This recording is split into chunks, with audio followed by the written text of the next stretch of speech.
If you want that shortcut, it's not even a shortcut. It's just boom, using the manual for life to beeline straight to harmony. It's those two magical words. And we are back. But don't look at me! Like one of those,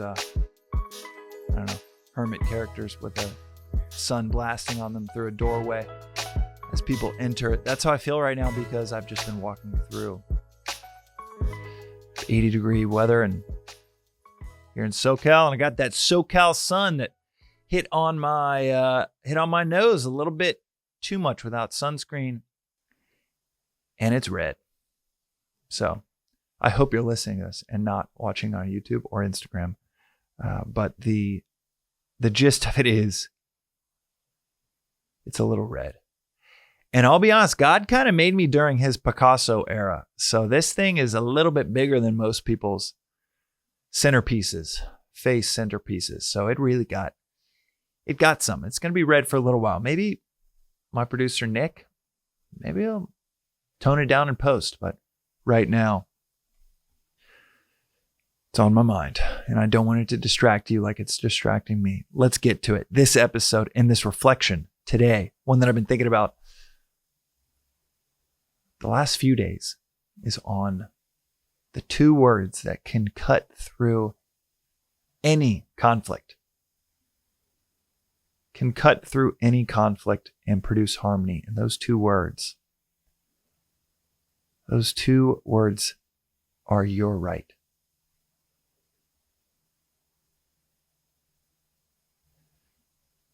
You're in an argument with a coworker. You disagree with a spouse, a family member, a sibling.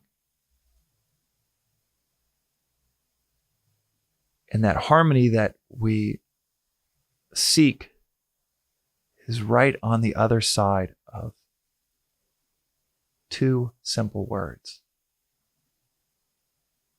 You're right. You're right. I think you're right. My teacher, Joseph, that we have the long form conversations and Yoga for Your Intellect in that podcast, he said this to me a few years ago. And it stems from the Vedantic quality of, to produce harmony in any relationship requires just one person to be unselfish. Want to go to dinner with your spouse and you're the one that's like, hey, let's go wherever. Harmony. Which seat do you want? Oh, you have the comfortable seat that looks out the beautiful view. Harmony. What should we order for appetizers? Really, whatever you want. I'm excited to get it. Harmony. It's not playing a role. It's not playing pretend. It's actually not just saying those two words. It's truly meaning it. Seeing where that other person is coming from. Even if you feel like it's so off base, there's still part of it that you can internalize. They're going to provide some objectivity outside of our single, selfish, narrow-minded view that we can incorporate into our own. Something where they are right. He told me this a few years ago, and every potential fight with my wife, it's magical how it dissolves so quickly when I can genuinely see where she is coming from, at least partially. See it, focus my attention there. Say, yeah, you're right. That was a little too quick. Or yeah, you're right. That was hasty. I shouldn't have done that. No justification. If you feel like it's appropriate, feel free to add it of, yeah, I haven't eaten today. I'm a bit hungry.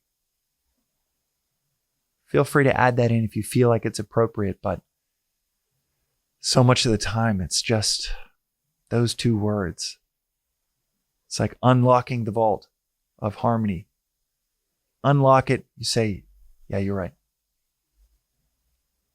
It will disarm the other person so fast. And it will be such a blessing, such a balm to their ears, such music to their ears that then they go straight into, wow, this person that just said that's so unexpected, so rare. I want to see things from their point of view too. Just did it today with one of my older brothers, Brian, and we were rehashing something from 10 years ago. I said, yeah, I think you're right. That was arrogant of me to say it that way and to say that to you at that point in time. I think you're right. And I have used this Vedanta in so many ways. It's like having 12 golf clubs. You learn the eternal principles, and then you're like, oh, I can use this golf club in this pitch situation. Okay, a long drive, I should use this one. And for conflict, it's these two magical words. You're right. I've done that enough and to see it, to truly, genuinely see where they are right. You can't suppress it and say you're right because you're trying to avoid conflict, and then it becomes a resentment. You're just delaying that conflict. But if you really see where they're right, you say, you know what, you're right. 9 times out of 10, the next words are them seeing it from your point of view. Well, I also see where you're coming from when you said that. That was what happened with my brother today, with my wife, Cheney, with our 6-year-old daughter, Elle. Doesn't quite work with a 3-year-old with Marley yet, but this scenario, using this golf club, it's like a specialty wedge for disagreements and conflict. It's 9 times out of 10, the other side is then almost brought into a vacuum to where then they want to see it from your side within seconds of a heated exchange. If it's genuine, and if you say those words. The 1 out of 10 times where someone says, oh, wow, that's weak, I'm going to take advantage of them being vulnerable like that, of not standing up with a rigid back. That 1 out of 10 times will be with someone that you still can and stand by where they are right. But you can leave that exchange and say, that's probably not someone that I want to interact with too much. If after a day or two, they don't come into that vacuum that's been created with that unselfishness to see your side of things, or to seek harmony if they still are seeking conflict, then you still say you're right, and you give it a few months. You create space. And maybe it is just a wild time in their life. They don't mean it, and they come back to their senses. 3 months later, you touch base, and a great tactic is just act like nothing happened, just checking in. If they really need that conflict, then that is on them. That is them seeking intimacy any way they can get it. And sometimes it's just you have someone that's like the only way I can get it is to get in a fight with someone, and then they'll stick around, or there will be interaction. That's their form of creating a semblance of intimacy, is to pick a fight with you. Maybe it's a parent or a sibling that can't get that intimacy and connection elsewhere, and this is their tactic to get it with you. And they don't even realize what they're doing or what they really want. That is always potentially the case. And in that case, you still stick with the unselfish. You let them have that view, kind of like the dinner example. Say, okay, yeah, take that seat. Take that comfortable seat of getting in the last word, seeking conflict.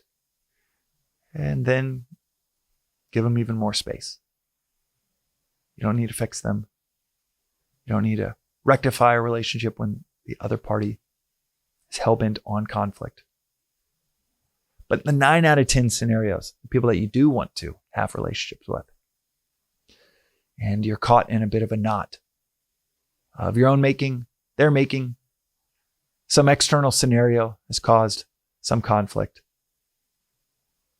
If you want that shortcut, that's not even a shortcut. It's just, boom, using the manual for life to beeline straight to harmony. It's those two magical words. Foundation of it needs to be genuine. But once you've seen it from their point of view, use those two words, the next conflict you have, and see what happens. It's two magical words of "you're right." That is today's reflection on the Daily Vedantic. We'll see you next time.